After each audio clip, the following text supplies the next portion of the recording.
Hello, everyone, and welcome to episode 119 of D&D Discussions, the podcast for players and DMs alike, where we cover a wide variety of topics to help you with your games. I'm your host, Ryan Reeder, and with me, as always, is my partner in crime, Ben Bumhoffer. How you doing, Ben?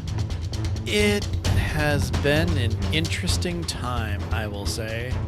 It has. Yeah, it's been a time filled with vacation a roller coaster time. of like a week and a half. I know. And the thing is like, I'm glad that I said, hey, I'm on vacation. I can't record, because a huge scandal happened and then was resolved.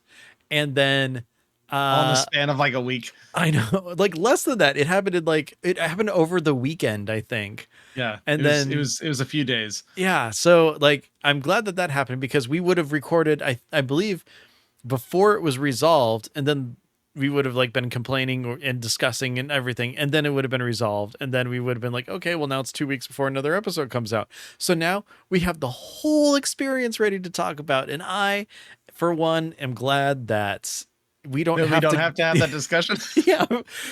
yeah, like, because I mean, okay, if anybody was following along, this is our first news topic. It's about D&D Beyond and how they were pushing forward the 2024 Player's Handbook and new spells and all that stuff.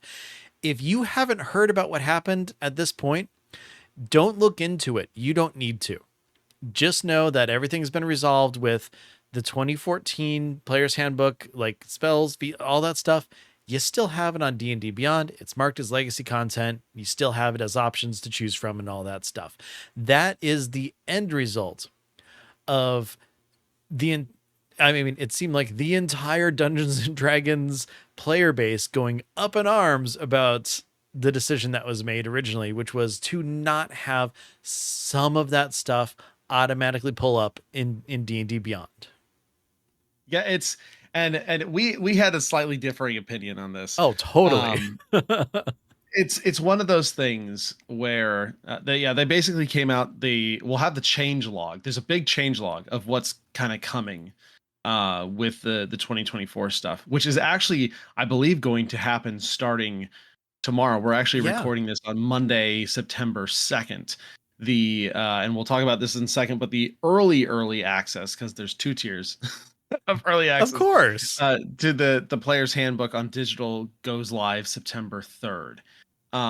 So that basically, like Ben said, the big deal of this was originally, when that went live, they were going to essentially replace all the 2014 spells, descriptions for, like, unarmed and grapple and all anything that mechanically changed from 2014 to 2024 was going to be replaced automatically in D&D Beyond. A lot of people are really mad about this, and yes, I totally get where they're coming from, because the whole idea of D&D Beyond is to be something easy and accessible.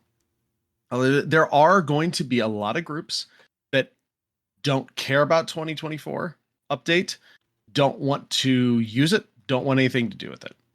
And so a lot of people got mad, and I think rightfully so, that D&D Beyond was going to replace a lot of stuff, particularly on people's character sheets, with new stuff. Now, we could obviously have a whole conversation about whether all the new stuff is better or not, right?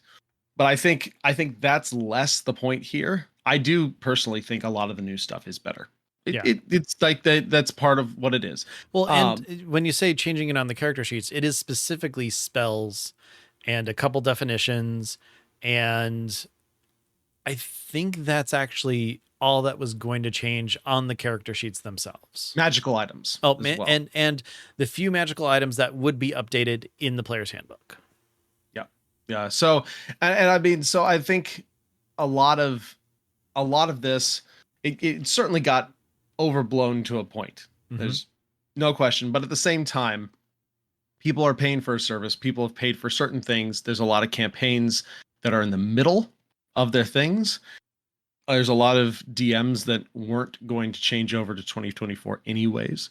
So I think D&D Beyond just going, we're going to change a bunch of your stuff, that's on your sheet, regardless if you won it or not, is a big no-no. That's just a big no-no for a digital thing.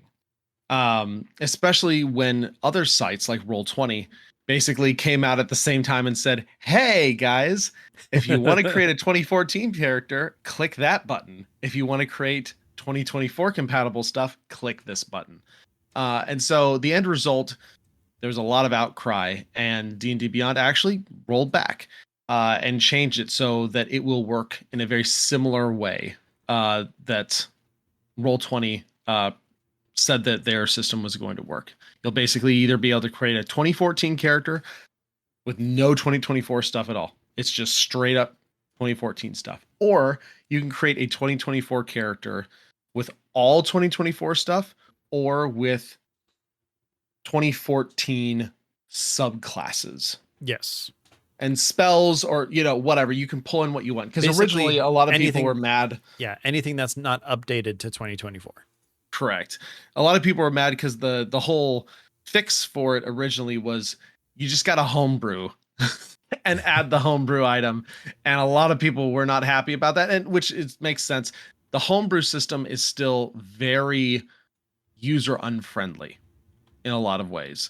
I really hope that D&D Beyond updates that to a more like wizard driven system that actually has a tutorial or at least walks through creation and does a better job explaining, what is needed and how to add different things and whatnot. Yeah. But essentially that was what the whole thing was about. Now, pulling out a little bit, this is just another example of a multitude of problems that have hit Wizards. Like just continuously them walking around and stepping on rakes. Mm-hmm. And having that rake smack them in the head. Yeah, they're sideshow bobbing this. This didn't need to be a thing. This was actually a very, very easy decision of, oh yeah, support both. Like, because there's still going to be a ton of third-party content, and that is actually sitting on the site right now that is not a 2024 compatible quote unquote thing. It was made for the 2014 edition. There's going to be a lot of people that'll still buy that. There's a lot of bonuses, especially from a goodwill perspective, to maintaining both and allowing people to play the way they want to. That is the big thing. So there seems to be, to me, to be a real disconnect between what people want and the higher level management making these decisions. And unfortunately, because of that, the people who in the trenches who are actually doing the work that make these people the money are the ones that are suffering, because they're the ones that have to deal with all these people going, "Why are you doing this? This was such a dumb decision. This was so bad. I hate you. I'm canceling things, blah, blah, blah." And like, it really sucks because those are the main people affected by this. Exactly. Not the people up in the ivory tower. And I think this is partially comes down to, and we talked a little bit about this. I don't think that they've marketed 2024 D&D well at all. I don't think they've done a good job at purporting what it actually does, because, and I posted a whole little like thought dump on Blue Sky when this was all going on. But and Ben, I don't know if you agree because you were on vacation. I didn't want to bug you, but I feel like they have the real issue around all this is they have a marketing problem. 2020, they will not call 2024 a new edition, though it has a lot of the trappings of one. Yeah, but they also won't call it errata to 2014, because that would just be saying we're just doing a big ol' update, because errata is usually freebie stuff that they just kind of release, or just, like a supplement book like a Tasha's or something that might overwrite old content, or a Monsters of the Multiverse that might overwrite old content. So this whole 2024 thing to me feels like it's stuck in this weird space between a huge scale errata and a new edition, or at least a like 5.5 type thing. But Wizard seems unable to call it either. And so it's stuck in this weird position of having kind of like a foot in both things, but no one kind of knows what to do with it or really what to call it or how to describe it. Yeah. I mean, the biggest part, and I think the biggest reason is because if you were to talk to, and I mean, this is just my idea behind the whole thing. I've not talked to anybody at Wizards, anything like that. My assumption is that the reason that they don't want to say it's a new edition or an update or anything like that is because the big wigs who are making the money will think, oh, well, then that's going to stop sales on all the other stuff that we already have. So we have to make sure that they know that you can still buy that old stuff. Again, just an assumption. Don't know. But to me, that then, if you think about it, that completely contradicts the decision that was made for the whole D&D Beyond thing as well. I know. It's so weird. But see, here's the reason why I never thought it was that big a deal, and why, I mean, you and I went back and forth quite a bit in on Discord just to be like, hey, no, this and that. And like, I think that we definitely finally came to the idea of like, oh, we see each other's viewpoint, and like we understand where everybody's coming from this. Like the whole reason why it didn't bug me is because I played MMOs for a long time. And you go and you play World of Warcraft through multiple expansions, the base game changes. The talent system changes, spells work in different ways and things like that. So to me, it's like, oh, it's like adding an expansion to the base game. And that's why the changes on D&D Beyond are happening. That's why, they're redoing some of these old things. And I didn't really have that much of an issue with it because of that. The fact that I could still have my old player's handbook on D&D Beyond, the one that I paid for, and that's still there, great. If I don't like the way a spell is working, like everybody's crying out that all the spells are changed. And I mean, some of them might be for the better, some might be for the worse, whatever. But the thing is if you still have access to that old book, you look at it compared to the new one. And then if a player in your group makes that change, or if they decide to go with that spell or whatever, that's when you make your homebrew, which you take the version that's in there, you hit copy, and then you just change the wording or whatever. It didn't seem like that big of a deal to me. I mean, granted, I don't have infinite time, but I'm also not changing infinite spells. So it wasn't a big deal, and I get where everybody's coming from about how, they're taking things away and changing things and stuff like that. But you know what? It's a service that I pay for, and the service is making changes. If I don't like those changes, then I stop the service and I go somewhere else. Like Roll20 would be a great place to go if you don't like what's going on with D&D Beyond, because you have access to both of those, the sets, and they do things differently. If you want to use the Roll20 virtual tabletop and incorporate character sheets that way and all that stuff, I'm assuming you're able to, because I mean, I don't really use Roll20 except for as a virtual tabletop in other games. I don't use it myself. Yeah. But there's choices out there. And if you don't like what's happening at one place, sometimes you have to just stop and go somewhere else.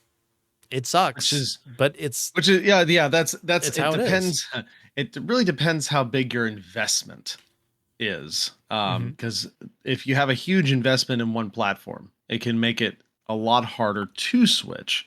I know that for a fact with what I have on D&D Beyond too.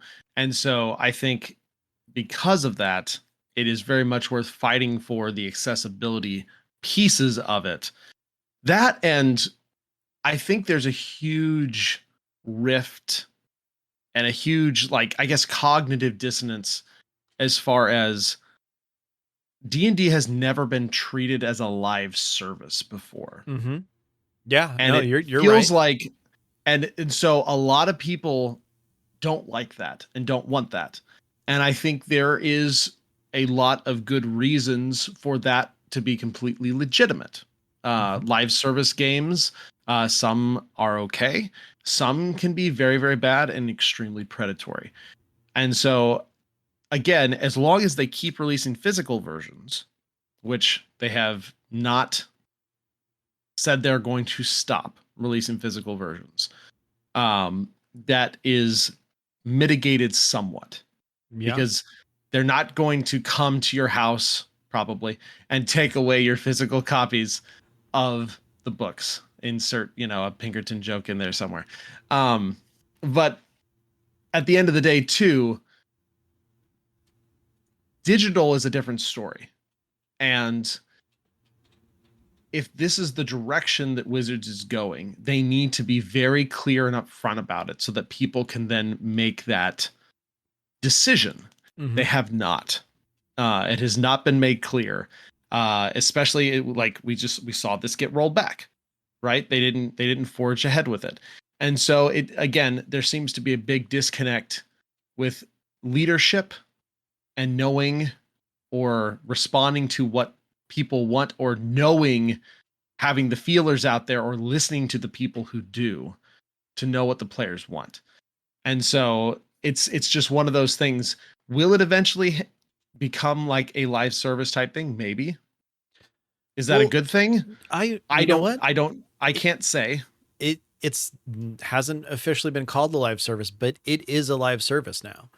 Ever since Wizards bought the D&D Beyond, and they started adding more features like the virtual tabletop, the upcoming sigil, the encounter builder, like, and those things are right now, I mean, they're in beta and they're behind the paywall. Those are tools that you use with the game. They are tools that they use with the game, but yes, I'm paying a subscription to access those. It's not a live service in the sense of a video game, but it is a live service in the sense of what they're doing. I think that's the big difference, right? It's the game itself versus the tools around the game. You know what this is? This is Microsoft Office 365. Or at least that's where it seems to be leading to. Yeah. Exactly. I don't think we're there yet, and they have certainly not made that officially clear. I hope they don't. And so exactly. And so it's one of those things where they're trying to, I think, have it both ways, and they got slapped back because of that. And so hopefully they're taking notice. Because my D&D is not a video game. No. If it is, my players are, and I don't want to, and I don't want it the experience they deserve. Yeah, and I don't want it to be treated as such. So, we will keep an eye on it. Thankfully, things have settled. They were very quick, much quicker than the OGL stuff this time around. So thankfully, they at least learned that, even though it shouldn't have happened in the first place. It's just like, there's just so many easy wins that you just don't need these things to blow up for. But yeah, it's, at least it was a much quicker resolution than the whole OGL thing was. They took the feedback, they listened to it. And so I'm hoping, as I say, I'm starting to say way too often, I'm hoping they start listening and get it right next time. Yeah, this was a 2-day response. But good response. Good response time. It even came out on a Sunday.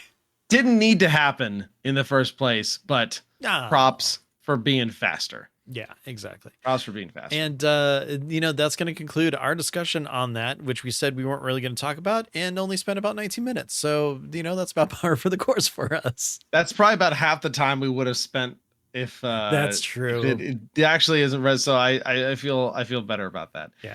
And kind of just dovetailing off that, right? We mentioned this, release dates for the new books, if you are 2024 inclined. September 17th is the general availability for the Player's Handbook. November 12th is the general availability for the DM's Guide, and February 18th of next year is the general availability of the Monster Manual. These dates shift some backwards if you are subscribed. The Hero tier gets the Player's Handbook the 10th of September. 5th of November for the DM's Guide, and 11th of February for the Monster Manual, and then the Master tier, which is the highest tier of subscription on D&D Beyond, gets their Player's Handbook September 3rd, the DM's Guide October 29th, and the Monster Manual on February 4th. So, yeah, so we will have a lot of time to look through the new Player's Handbook before we record a show about it, which I'm pretty excited about. yeah, I'm definitely looking forward to digitally flipping through. I can't wait to get the thing in my actual hands, same though, here. because like the new book feel and just looking at all the art and stuff, it's just not quite the same on the, like going through the compendium. Like, sure, reading the rules and stuff, that's fine, but like just holding the book and looking at the art and stuff, that makes me happy. So I'm very excited to get that into my hands. Yeah, and speaking of, I don't know when it's actually coming if you pre-ordered it from the site. I would assume when Hopefully it's being released. probably that September 17th date. I would assume so. Because I think friendly local game stores get their copies a little earlier, as well as the alternate covers, if those are the types of things. And the alternate covers are gorgeous for the 3 books that they've shown off. So very, very excited to have those out. I can't wait to go see it in my friendly local game store, just kind of flip through as well. Yep. Yeah. One other big thing in the news before we jump into our main topic of the night. There was a D&D Direct, which is kind of their, like, it's like 20-ish minutes or so to announce kind of their new stuff that's coming. So we'll go through a recap of that real fast. We'll hit the highlights. They did just like a little behind the scenes for the 2024 Player's Handbook. There's not a whole lot of new stuff if you've been keeping up with our show, or if you've been keeping up with just all the videos they've been releasing. They did confirm and that the local game stores in the US and Canada get their copies 2 weeks early. So starting tomorrow, September 3rd, as of this recording, it will be in as long as your game store is hooked in with Wizards, they will have their copies. Yep, it'll be in the wild. Yep. They also talked a little bit about the Dungeon Master's Guide and the Monster Manual. I assume once the Player's Handbook hits, we'll start getting hit with the big deluge of information on the DM's Guide, because that's going to be the next big thing.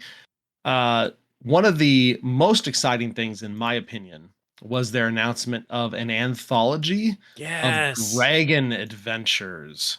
Yes, this is coming. Yeah, this is coming next summer. And they're going to have like a full anthology of new dragon designs and set off on adventures that showcase each of the metallic and chromatic dragons. So 10 short adventures that span every tier of play, packed with dragon lore, making it a perfect way to experience the new revised D&D dragons. Yeah, I can't wait. And the fact that they have every tier of play in there is even better, which means I can just drag one of those and drop it right in my campaign right now. Yeah, no, that was probably my most the most exciting announcement in this for me, because I love dragons in general. I love to use them when I can, especially big set piece stuff. So if you can get me a good one shot type thing, or 1 or 2 shot that has a big dragon encounter at the end of it, and that spans all 4 tiers of play, yeah, give that to me. I'm all about it. Yeah. They also talked about a brand new starter set for the 2024 rules that is coming next. So this is fall of 2025. As a beginner-friendly introduction to D&D based on the past 10 years of play, we've revamped the new player experience to kick off your adventures with ease, regardless of experience level. Heroes of the Borderlands, which is the working title for it. Start playing D&D in minutes with a quick start guide, intuitive component-centric character creation, a modular introductory adventure, and has the adventure split into 3 self-contained booklets, which we actually talked about something like this in the when we discussed Matt Colville's video Yeah. on running the game, when he was talking about how there's no just short stuff anymore. Like everything is like 60 plus pages that comes out. Like where's the 10 or 12 or 20 page, things for just pick up and play. And so it sounds like they are kind of taking that type of advice to heart, and breaking this new introductory experience up into 3 smaller booklets, and then each booklet includes a short tutorial to help new and returning players learn as they go, and a how to play video will also accompany the release. Yep. So super cool. And that's, again, that seems like that style of a, hey, new DM, here's a 12-page thing or a 20-page thing that is very easy to thumb through and look through. You don't have to read the whole thing of like 60 plus pages, and you can just run this. Yep. Along with, hey, new players, we heard you like Dungeons and Dragons. Try this. Exactly. They also talked about some Magic the Gathering and Dungeons and Dragons cross promo. There's 12 Lego collectible minifigures that dropped September 1st. And I gotta tell you, I've got 12 of those on order. They're arriving on Wednesday. But I figured you'd have them ordered. The best part is that Nevermore was out shopping and someone had released some early. And you can get a minifig app or a minifig like identifier app thing for your phone. And there's a QR code at the bottom and it tells you what's in the blind bag. So you can actually choose the ones that you have. So what's really cool is that I said, oh, hey, I would like to make sure that I have Tasha. So here's my little Tasha minifigure that oh my gosh, you got it. And it comes with a cauldron and she's got a spell book. It is called Minifig Scan. So if you just download that app, you just point it at the bottom and there you go. But I'll have 12 more blind boxes showing up. So hopefully that's all I need to get all of them, but we'll see. There's some really cool characters in there. But yeah, I got Tasha and she's got a cauldron and a book and she's laughing. She has another serious face on the back side of her head so you can, put the other face forward. Yeah, they've been doing that a lot with newer stuff the last several years. Yeah, but yeah, she's looking great. So very cool. I figured you would have already gotten your hands on them, but for all you Lego collectors, especially where your hobbies cross over. Oh yeah, they're all going to go on the D&D set. So there's going to be like 10 playable characters and a whole bunch of bosses there. So it's going to be awesome. So cool. Love it. Another big thing, and this was one of my other favorite things, is they announced the new and returning third-party contributors. They're proud to showcase the works of just some of the immensely talented creators in the D&D space. Expect to see more third-party releases brought into the D&D Beyond toolset and marketplace. And they listed Dungeon Dudes, Free League Publishing, which Lord of the Rings 5e is coming to D&D Beyond. Oh, that's great. So that's super interesting because that's basically a new system in a lot of ways.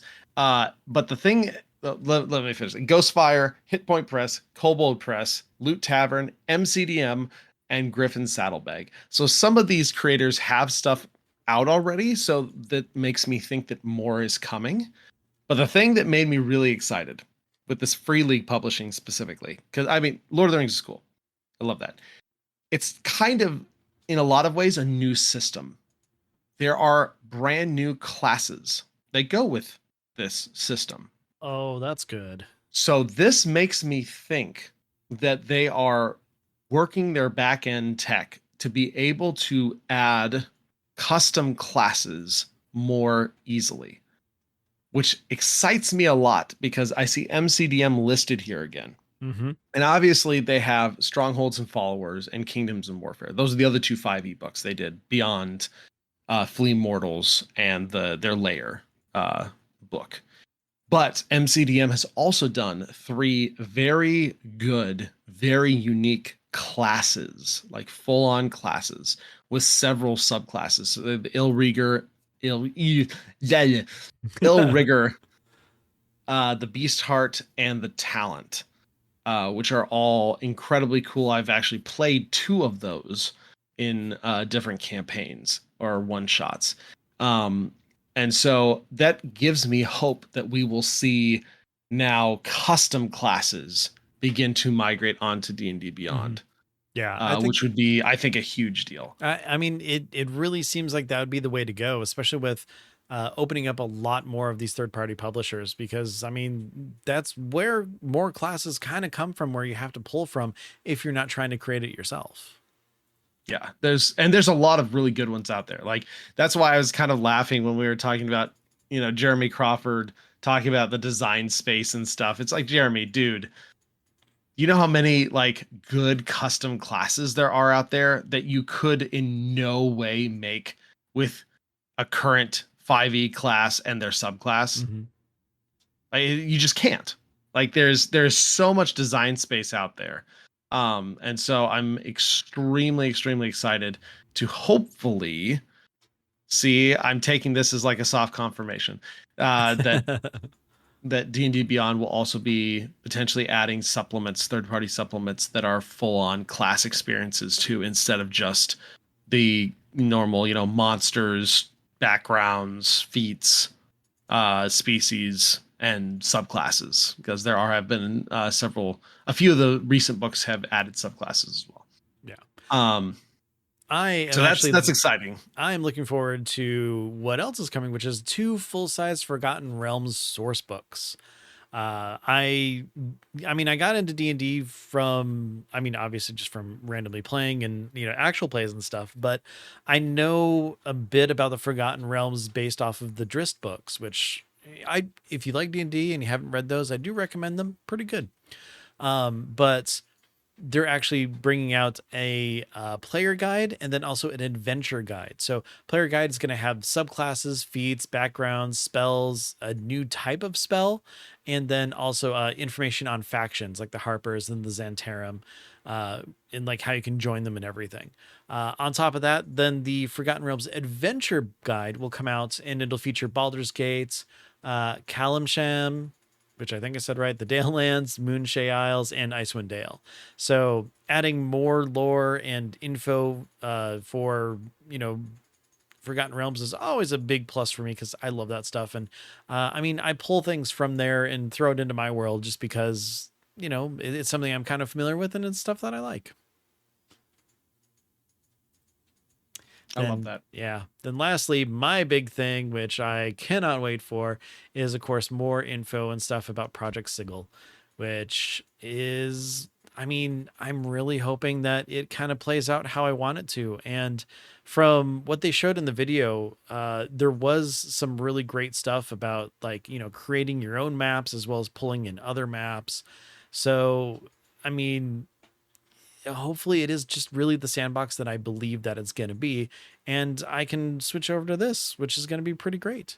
Since I've got 5 players and with my beta, I'm getting 5 extra keys. It's perfect. And I'm going to try the heck out of it, because just the 2D one has worked great, and all the different things that they've added to it, all the extra maps, everything like that.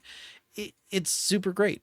In fact, I'll talk about this a little bit when we get to what we've been playing, but I threw a map together in probably about maybe 10 minutes while they were kind of discussing something, because I wasn't planning on something to happen. And then boom, while they, my group was planning something, map worked out great for me.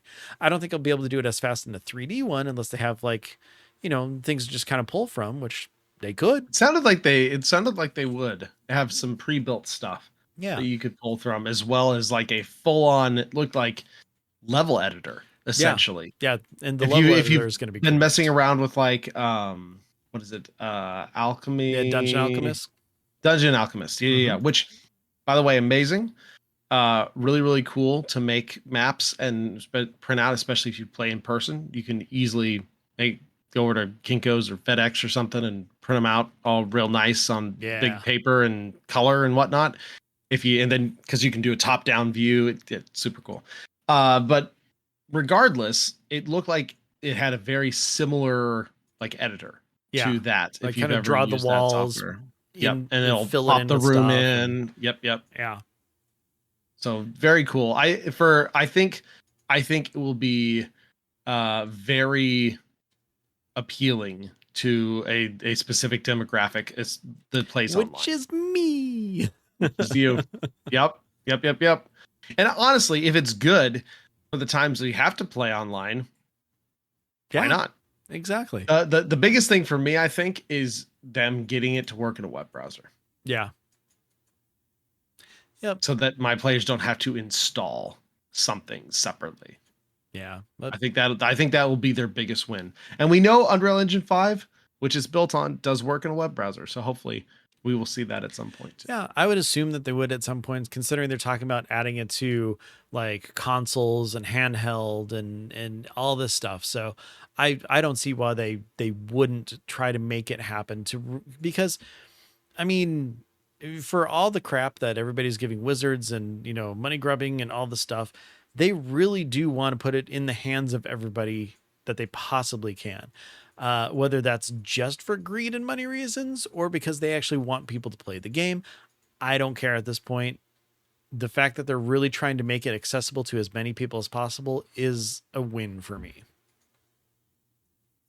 Yeah, and that's the big thing. Accessibility is key. Mm-hmm. So that'll be, hopefully they will take lots of feedback from the beta. I will definitely be trying it out. Ben, I think we're just gonna have to run a one shot to test it out. Yeah, exactly. I think so too. Yeah. I ran the last one shot that we played in, so I think it's your turn. Okay, I'll do it. I'll do it. Hold my arm. Yeah, I think it'll be a lot of fun. I think it'll be a lot of fun. But we'll of course have the link to the D&D Beyond article that has like the little wrap up and links to all the other stuff in the show notes at dndiscussions.com if you want to check out the recap or watch the D&D direct video for yourself. Yeah, I'm just really eager to get into all that stuff. Yeah. All right. So let's jump into our little topic of the episode. Oh, I don't know if this one that little. Yeah, it might be permanent. We wanted to talk just for a bit about permanent changes to a character. Player character. Player character, yes. Like DMs, we change characters all the time. People get injured potentially. People may lose a limb. People may get scars. Cursed artifacts may take someone over. There's lots of things that can happen, but player characters are a different issue entirely, because player characters have a player behind them, right? It is not, or it should not be, a DM's purview to at whim alter a player character.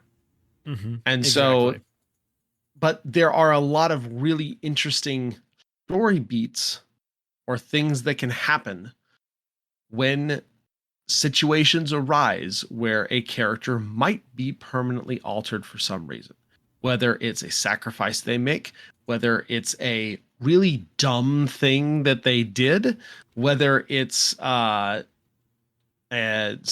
item that they acquired, whether it's a augmentation that they make a conscious choice to do.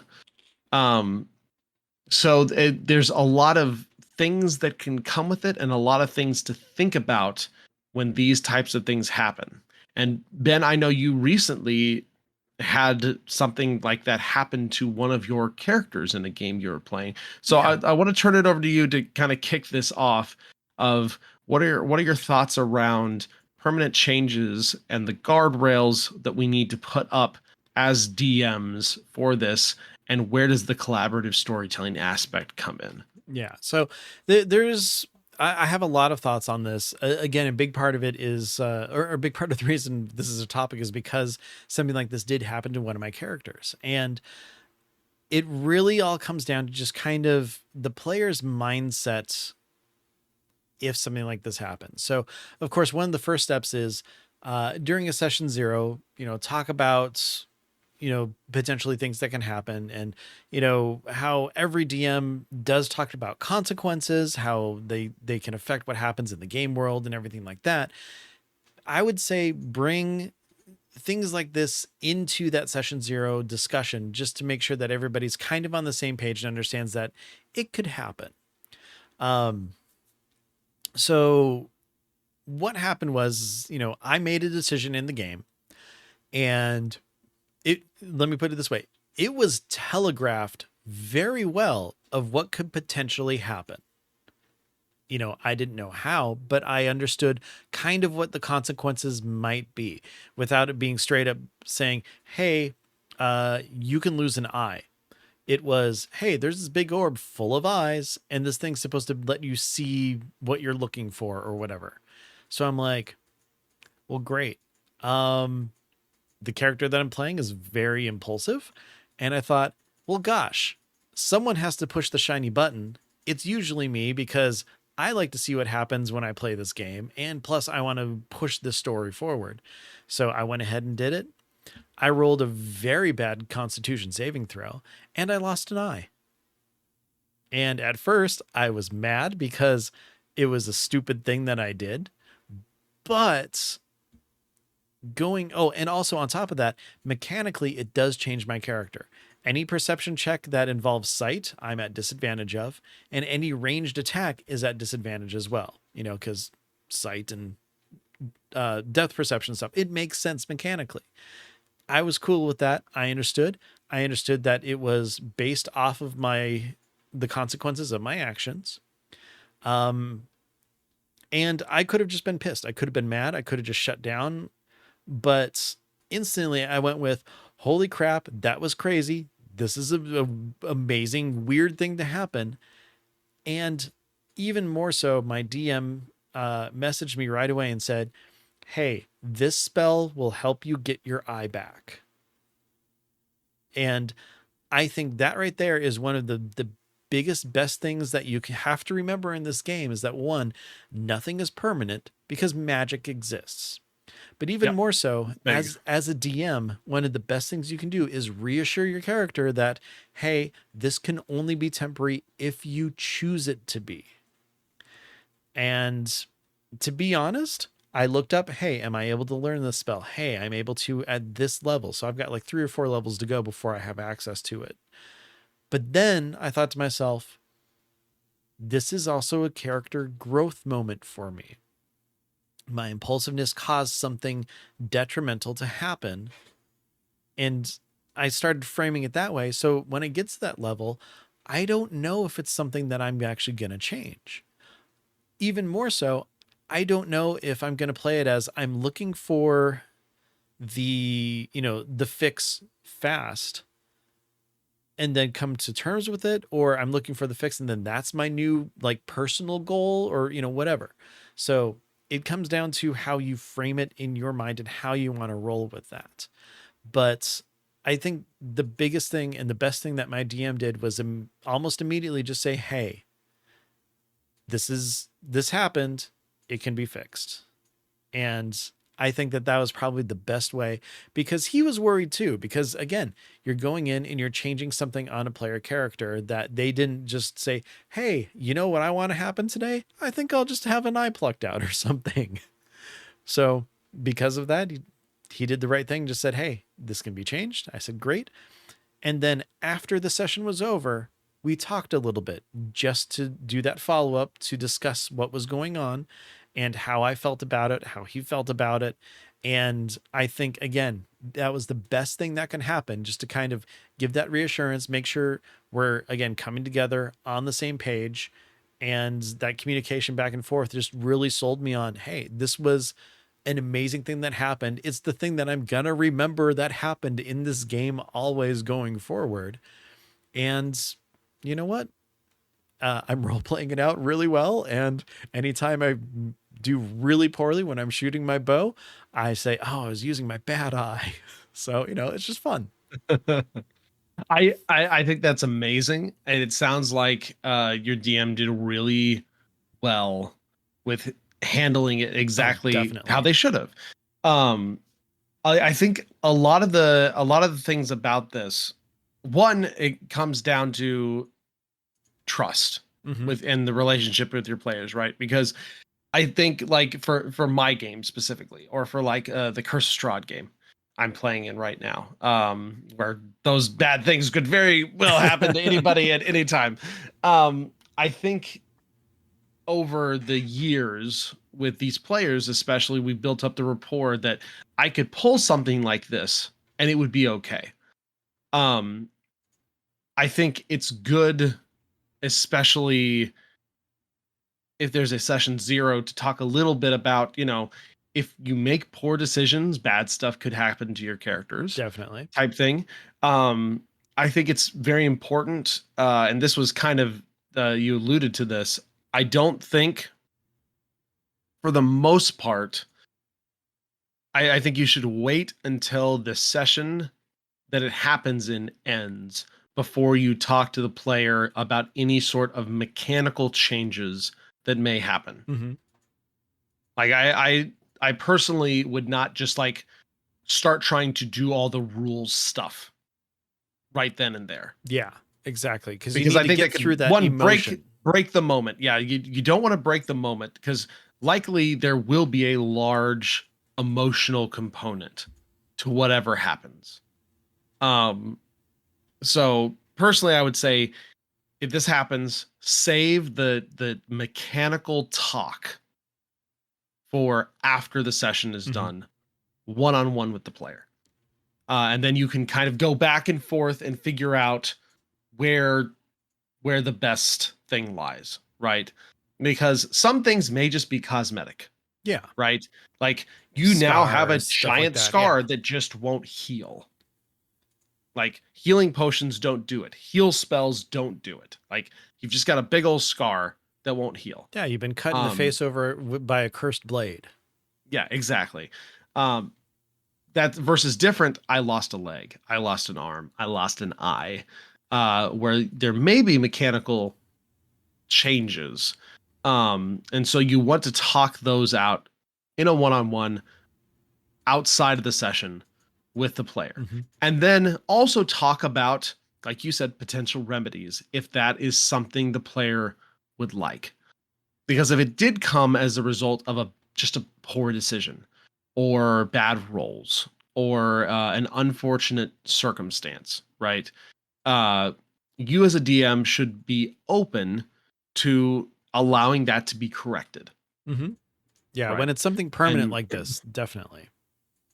um, but again, like Ben said, talk about it with your player as the opportunity for role playing.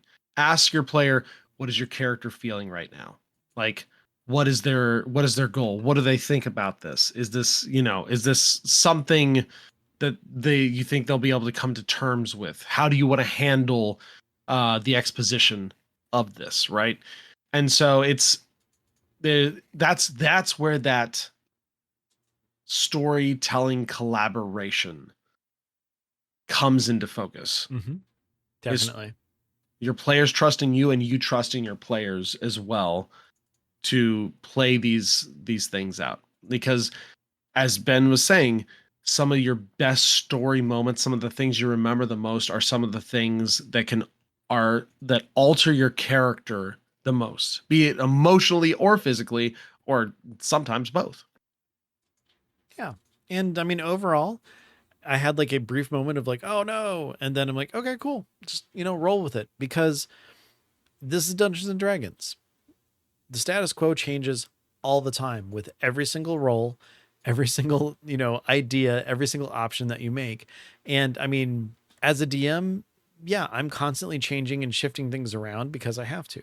As a player, I take what's in the world and adapt to what I see in front of me, because that's really the best way that you can play this game. And due to its collaborative nature, everybody has a hand in picking kind of what goes on, how things flow, and you're working together for that commonality.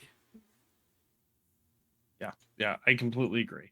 And there's a lot of really fun stuff. Honestly, there's actually supplements, like third-party supplements on DM's Guild that you can find how to play these things, or if you want mechanics tied to like limb loss, or if you want or eyes or it like or augmentations, right? Mhm. I'm getting my arm replaced with XYZ, right? um we've talked about it before. There's an amazing wheelchair supplement Yeah. for 5e that is out there, that is super super cool and has all the mechanics for the like the chair as an item, and the different things it can do. And just if you want to even design a character, because this is we're talking about this as a permanent change, as something that happens during the campaign, but what if you want to design a character Yeah. Exactly. that doesn't have an arm, or that doesn't have a leg, or that is a wheelchair user, or to some different, or blind, right? There's a lot of different cool things that you can do even from the beginning of character creation. Just make sure that it is done in a respectful way and is done in a collaborative way with the DM, because you can make some an amazing storytelling moments from those things. And now I just want to make Toph from The Last Airbender in with the new 2024 Elemental Monk. Oh my gosh. That does sound like a super fun subclass. Oh, doesn't it? It really does. Really, really does. I'm very excited to check that out tomorrow and see what it looks like. Yeah. But yeah, I think there's a lot of fun stuff. We'd love to hear stories, as if you had a character that was permanently altered in some ways. How did that go? Right? What did you do? How did your character take it? What did you do with the DM? Like collaboratively, um, my last campaign, our wizard lost a hand Ooh. because they did dumb stuff. And it worked out really well because, again, I've built up that trust with my players. They knew they were going into a dangerous situation. I think, and I guess that's the last point I want to hit on. Telegraphing is huge. Mm-hmm. Yeah, definitely. Making sure that as a DM, you lay out the possible risks, or at least the possible dangers of XYZ, and things could happen. Like if you go into this room, or if you mess up on this puzzle, you could lose an arm, right? Mm-hmm. Just lay it out for the players, and so that they can then make the decisions going into it, whatever the scenario is, knowing that there's potential consequences. Yeah. I mean, gosh, how many puzzles do you come across where there's just the bones of an arm and a hand just laying there? Yeah, Seems ominous. what's uh the Mummy? Yeah. I was just like Brendan Fraser. Yeah, exactly. Right? Yeah. You open up the They had one of those where you can stick your hand in the thing to do XYZ. The hand gets like yeah, like eaten or gnawed off whatever. or something. Yeah. Yeah. There's all sorts of stuff like that. So again, just telegraph. Like it was the same thing for when the wizard who was in my campaign lost the hand. Like they knew it was a possibility that if they whatever the maneuver they were trying to do, if it went poorly, they could lose their hand. Right? It went poorly. They did. uh but they were in a place where augmentation was possible, so they ended up getting like a mech type hand, like the same type of thing with Warforged type stuff. That's right? cool. And then I built a cool mechanical system where they could basically swap it out for stuff. So he had like a grappling hook attachment that he could pull the hand part off and attach the grappling hook part and use that to grapple and swing between different places. And it all of a sudden became just this really cool thing that That's wouldn't have been awesome. possible otherwise. So yeah, I think there's a lot of really good storytelling. Yeah, I agree. Yeah, we'd love to hear from you. If you have a story of your character, something like that happening, we'd love to hear Discord, email, uh, Blue Sky about what your character did, what you did, and the like the circumstances surrounding it, because those are always really interesting to hear other people's stuff. All right. So with that discussion out of the way, I wanted to quickly, before Ben gets to fill us in on his crazy D&D day. Um, I know, I know we talk about Ginny D a lot because she's awesome, but she's just been dropping some real bangers Yes. lately. Um, and we wanted to shout out two of them. First one is let's make a 2024 D&D character. This is actually really good for anybody who's 2024 curious, because she got an early copy of the player's handbook. So she sits down and goes through and kind of gives a really good, I guess, review on how it goes and like the differences between what we have now and the new stuff. Mm-hmm. So I watched. I thought it was really interesting to see the changes they made, how it leads you through a little better. But go check that out if you're interested in how the new character creation works. If you're just doing it like straight up from the book, right? Yeah, and I mean, she's got a lot of good positives. She pulled away a couple negatives, which I agree with. And overall, it's again, it gives you a good chapter by chapter kind of look at like each step of the way. So fantastic video, absolutely fantastic. And then the other one, it's a really funny title because it's titled "I ran a $5,000 D&D game and had a panic attack." Uh, this is a video of her documenting her experience with D&D in a castle. Which, if you haven't heard of that, it's a uh, fairly high end, probably about the highest end D&D game that you can purchase tickets for. But essentially, it's usually in Europe. So, and then it's literally takes place in a castle. There's food. It's a few days. We get like 20 plus hours of like a D&D game run by some celebrity DM. And you get to do a bunch of other, activities in between your game sessions and stuff. It sounds like a blast. It sounds so much fun. And it also sounds like something that I will never be able to do. But we can live vicariously through other people. And this Yeah. was a really cool video kind of documenting that, but more so than anything, I think this is a great video for DMs to watch Mm-hmm. because it talks about prepping and some of the anxiety that can come from running a game. A lot of it was extremely relatable. Yes. That inner voice of that I think probably most DMs have that go, was that good enough? Did they really like that? No one's saying anything. They probably had a terrible time. They're I'm gonna a beat this horrible in 1 DM. hour. Yeah. Or, oh my goodness, they're flying through my content so fast. That type of thing. It was incredibly relatable. I thought there was some really good advice in there too. So highly recommend, especially for DMs. Give it a Yeah. watch. Yeah, it was very good. Yep. It has definitely made me think about potentially, being a DM for hire and then not wanting to be a DM for hire. Yeah. A lot of pressure, man. Oh, so much. A lot of I pressure. mean, definitely not in that sort of environment. Like, maybe my local game store. Maybe I'll jump in there once or twice, see Yeah. what I can do. Or start playing games or something like that. Yeah. Yeah. So start a little smaller than the upper echelon of of D&D games. Okay, so but we'll have the links to those in the show notes on dndiscussions.com. Definitely check those out. And then, of course, finally, before we end, we usually talk a little bit about what we're doing in our games.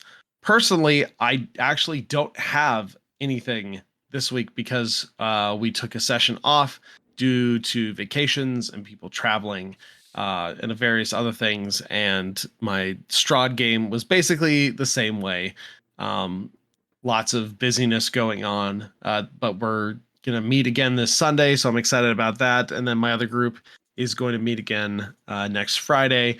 and we get to do our fancy party. So I'm very excited to see how that goes. I've got lots of stuff to prep for it. Basically, like all the ideas that are just running around in your head. You have to get them out in a comprehensive, legible, coherent way to run the players through. So I'm very excited to do those things. But Ben, I know you had kind of teased you had a full on D&D day. So I want to hear about that. How did Yeah. how did Oh that man. go? So it was, there were, three, like about 3.5 to 4 hour block sessions. We signed up for 2 out of the 3 just because we needed a break in the middle. Because as much as I love a whole huge thing of D&D, I also like, to eat lunch, maybe go to the bathroom without being rushed to come back to, do my turn or whatever. So we decided to do like a morning session and then an evening session. So morning session, it was myself, Nevermore, and then our friends Major Death and Evilani. They're actually the 3 of them are in my campaign that I run. So it was kind of cool to just have all of us there together, and then they actually got to see me play a character as opposed to running it, which was kind of a different experience for them. But of course, you know I play, I have fun, I do whatever. So it was cool, crazy stuff. So our first game that we did was basically we had to escort a prisoner 100 feet. That's all. Go from one portal to another portal. Sounds easy. Yeah, right. So the whole concept behind it was that the queen's brother did all these horrible, terrible things, and then she's putting him on trial. He's held in this jail that is like 5 miles above ground, like floating in the air, and it holds like the worst types of people that there are. Inside each of the cells is like these wraith-like creatures that kind of replay their crimes over and over again to them. Except this guy, like, he's been sitting there, hasn't reacted, hasn't done anything this whole time. So we're like, oh, so he's like really super evil. But in the back of my mind, I'm like, he's innocent and his sister's framing him for this stuff. If these wraith creatures aren't doing all these bad things for him, then it is definitely, I put more thought into the story than there should have been, because spoiler alert, he was evil and horrible and bad. But the thing is like he had done like horrible things to like, people in the kingdom and all this stuff. One of them, like the family of the warden. So, we're kind of like, okay, well, is the warden going to try to do something when we take him out of his cell and during this escort thing? Like, trying to figure out all these different things and stuff. So long story short, we get into his cell, we go through the portal, and then we have to end up killing his wraiths because, oh no, bad stuff is happening. And then we get him out of the portal, and then we're in another one of the cells with another portal. But this one looks like a field, and there's orcs there that we have to attack. And so the whole concept and idea of it is that you're supposed to kind of go like from portal to portal to room, and you fight these different things. And there's, other things that are happening. Like one of the rooms we went into, basically it is like, for lack of a better description, it's opposite day. So if you think about walking forward, you'll walk backwards. But if you think about walking backwards, you'll walk forwards, and if you think of doing like a peaceful thing, you'll attack, and, vice versa. So, the downside of this game is that this like kind of one shot, it was really geared more for like a 5 or 6 hour session. Since we only had like the 3.5 to 4, it didn't really, it didn't conclude as fast as we wanted. And we skipped a couple rooms that we were supposed to go into and stuff because, the DM was trying to make sure that, we had some sort of closure to it. And so we ended up getting him to, the final portal eventually. And, we won, but it felt hollow because we had to skip a whole bunch of stuff, which was a bit of a bummer, but I mean, it is what it is. Now, aside from the 4 of us, there were 2 other people there. And this is where when you play with, random people, you just have to go in expecting, hey, not everyone's going to have my sort of same style of gameplay and stuff. Now, I'm not talking like, oh, oh, I don't know the rules, or I play them differently or something like that. Because I mean, granted, there will be, instances of that, but we had a definite um, main character syndrome player at that table. So he wanted to be involved in everything that happened. He wanted to make sure that everybody did what he thought was the thing that needed to be done. Uh, Not specifically controlling other people's characters, but like, giving suggestions like, oh, well, you're a bard, you should do this. Oh, you're a warlock, you should do this, like that sort of thing. So DM did an okay job kind of like tamping that, or yeah, tapping it down. But then at the same time, he also wanted to share all of his adventures of all the other D&D games that he's played and run. And it ate up I would say probably a good chunk of our time. Like overall, over the course of the entire game, probably about 15 to 20 minutes of it was him just telling stories about other times that he's played and things that he's run and how great they were, and how awesome his characters are and all this stuff. So bit of a bummer there, but again, we went through, we played, and overall had a good time. Then we went, had food, blah blah blah, all that stuff. Came back, and then we got to do a pirate adventure, which was amazing. So with this one, it was the four of us again, but my sister also came, who is again in my campaign. So it was the five of us and then one other person who, he was cool kid. Anyways, so we're in there. We get the whole concept is we get this like pirate map, and then we're heading to this like cursed area of the sea and stuff. We have to sail through the storm and then make landfall, and there's riddles that we have to follow, and it was amazing. Our DM, she was awesome, kept everything flowing well. Everybody was involved in some way or another. She rewarded us for like really cool creative thinking. Like my sister had call lightning, so when we're going through the storm, because of that, DM's like, okay, yeah, no, lightning's not going to hit the boat because you're able to control it and stuff. And she gave us advantage on things. We dealt with ghost pirates. And then, I mean, it was a total blast, absolute fun on that. And I do have to share that Nevermore was an Aarakocra, and she was seagull themed because she's a pirate. So absolutely fantastic. A lot of fun. Our characters were really cool. Oh, sorry. My first character that I played was a drunken master monk. This one was an arcane archer, ranger. So I had, some big diversity in what I was playing, and really enjoyed that. And then, I think the best part is our DM, found I DM'd too and stuff, and it came up, but I wasn't backseat DMing or anything. But we got to a trap that I totally know what the answer was to this trap, and everything like that. And I just started laughing because, have you heard of the countdown button timer trap? Probably. Yeah, it's the one where you push a button and then a timer starts down to 20. Yeah. And then all you do is just wait there for the door to open. Yeah, so I started laughing when this started, and she looked at me, and I'm like, I know this trap. And she's like, oh, darn you. I'm like, my character doesn't know it, though. So she's like, okay.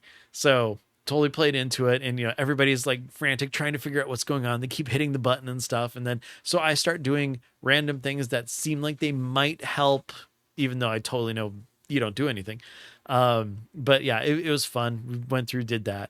And then we ended up, fighting a young black dragon, a mind flayer, and an air elemental that were all like working together, and we had to defeat them to get our final treasure and stuff. And it was a lot of fun, absolute blast. I would say I had a lot more fun in that later game just because we didn't have that kind of problem player. But also I really enjoyed the story a lot more. So we had some RP as well as combat, as opposed to just combat the whole time, which is really kind of the way I like to play. So worked out really well. So a lot of fun. Again, if you can find a place to, do like sessions at your local game store and stuff like that, I always recommend it just to get in there and play and have some fun. All the DMs, from what I can tell, were doing a great job, like really, fostering growth and community and all that stuff. And there were a lot of smiling faces as I kind of looked out around the room and stuff. So everybody was having a really great time, which is good. That's super awesome. Yeah, What a fun day. definitely. Yeah. And another fun day happened on Saturday when we get to run my campaign. So, kind of a lot happened, but not a ton, I guess. So they're on a ship, heading, stopping at a place called Sunset, which is halfway between their end goal. Here's the thing. They've been here before, and I looked back, and it was sessions like 3 through 6 or something like that of our campaign. This was session 91. So it's been a while since they've been here. And this had to do with when they were originally here, there were two gangs kind of fighting out for control of the city. And they were blackmailed by one of them to help out and left on like good terms with them, even though they didn't fully trust, the leader of it, because he basically coerced them into helping them. But once they've come back to town, they've seen that since he's taken over, well, he's, the power behind the mayor and all that stuff. Like the town is in a better place than where it was. Streets are cleaner, people are happier, everyone seems well fed, stuff like that. The thing is, the other group who they thought was defeated and gone, they still have some sort of underground presence. In fact, the contraband crates that were on the ship that they were on were being delivered to them specifically. The pirates attacked the ship to get those crates to deliver here. So they're finding out, oh, there's more to things that are going on. So they kind of went around past the manor where they had broken into the vault and stolen some stuff from that previous session. The manor had like all this like weird kind of like magical energy kind of coursing around it and stuff. It looked like a burned down building and everything. And they found out that what had happened is that this group had retreated into the building and said somehow accidentally set off a mana bomb, which destroyed the whole thing, putting an end to them. Well, they found out by using the bag of tricks and having a giant goat run into the stuff that it wasn't getting hurt by any of this energy like it was supposed to. And it turns out that it's just all this big illusion. So like, oh no, this is crazy. What's going on? So as they're leaving, the cleric noticed that, okay, someone's definitely watching this thing, saw what happened, and is, potentially something bad could happen from this. This is after, they pulled into port and they noticed like a bunch of suspicious people there ready to kind of like get on the ship or wait for the cargo or whatever. And then they all just kind of ended up leaving once the town guard showed up in force. So anyway, so as they're leaving, there's a hooded figure who is now starting to follow them and working on catching up. And then that's where we left off the game. So they're being tailed by someone. And I'm excited and delighted knowing what's going to be happening next.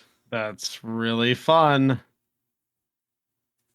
Yeah. So without going into a whole lot of like backstory and details and everything about all the different factions and all the stuff that happened and everything, it's significant that they're back here. And I'm glad that we're able to kind of revisit this whole thing that happened super long ago and adds. Yeah, I love that this became its whole own thing. Oh, yeah.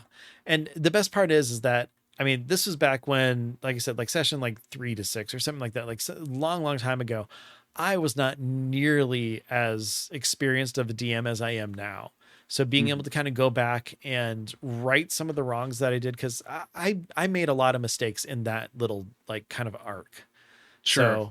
So being able to go back, add more of a flair and flavor and make it better is an absolute blast for me, and I'm very happy to be able to do it. Yeah, that's super cool. Super cool. Yeah, it's gonna be a good time. Yeah, I'm excited to hear more about it. Like I said, it's fun that this just became kind of its own thing that you weren't necessarily even Oh yeah. planning initially. And I didn't even tell you. Yeah. They're running fantasy drugs to this town, and then they're planning on heading up to this elven nation. That's kind of where the final destination was supposed to be for them. So we got something weird going on with there. They're also working with contraband like weapons and stuff. So it's like crap's going down. Yeah. Yeah. Sounds like it. Well, I'm excited to hear more about it. Me too. I'm excited to see what happens. We will have to wait for next time for that. So thank you so much, everyone, for listening. I think, Ben, we can call that an episode. I think so. But of course, before we go, why don't you tell everyone where we can be reached? You bet. So this episode, as well as every single other one, is going to be found on dndiscussions.com. From there, you can find links to our social media accounts like Blue Sky. You can find us at DN Discussions. Ryan is at TBKZord on Blue Sky, and I am at Ben Bumhofer. Also on our website, not only are you able to find every other episode that there ever was, but on a lot of the recent episodes, you can find a link to our Discord, which is growing all the time. We're having more and more people join in. We're talking about stuff. I just added a new channel for character art, which is starting to get some traction, which is pretty great. But yeah, we'd love to talk to you. Love to hear from you. So hop in there, talk to us there. You can also, like I said, find us on Blue Sky, or you can always email us, and that's going to be dndiscussions@gmail.com. So we kind of have a thing going on through the whole thing. On top of that, if you want to hear me play some Dungeons and Dragons, you can check out +5 to hit. We are currently going through Rime of the Frost Maiden. I want you to listen to that if you're able to. Wink. Anyways, so check that out. As for the show, DN Discussions, thank you everybody for listening and supporting us as best you can. If you're wondering how you can support us even more, make sure to give us a 5-star review on whatever your podcast player of choice is. And hey, if you find us on a podcast player that's not your choice, go ahead and leave a review there too. That'd be great. Help us all around. But with that being said, Ryan, it is always a pleasure talking to you. I am glad that tomorrow we get new books. And I am ecstatic that I get to dig into that. And until next time, though, everybody, roll high and be good to each other. Take care, and we'll see you soon.